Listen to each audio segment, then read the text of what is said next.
আপনি দেখবেন পৃথিবীতে সেই মানুষ সবচাইতে বেশি কষ্টে থাকে যে কাউকে কষ্ট দেয় না। সে মানুষ সবচেয়ে দুঃখে থাকে যে কাউকে দুঃখ দেয় না। পৃথিবীতে সবচাইতে সে মানুষটা বেশি প্রতারিত হয় যে কারো সে প্রতারণা করেই নাই। পৃথিবীর নিয়মটা হচ্ছে এইটা। তার মানে আপনি যত বেশি ভালো হবেন তত বেশি আপনাকে আল্লাহ তাআলা কষ্ট দিয়ে ঘিরে রাখবেন। কারণটা কি? এটা আল্লাহর সিস্টেম। আমরা কাউকে কষ্ট দিই না কখন? যখন ভালোবাসি। ভালোবাসলে আমরা কষ্ট দিতে চাই না, কিন্তু আল্লাহর সিস্টেমটা হচ্ছে আল্লাহ যত বেশি ভালোবাসে তত বেশি পরীক্ষা করে। আল্লাহ যত বেশি ভালোবাসে তত বেশি কষ্ট দেয়। কারণটা কি জানেন?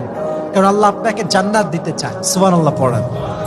আরে যে আমারে ভালোবাসে সে তো আমার খারাপ অবস্থায়ও ভালোবাসবে, ভালো অবস্থাতেও সে আমাকে ভালোবাসবে।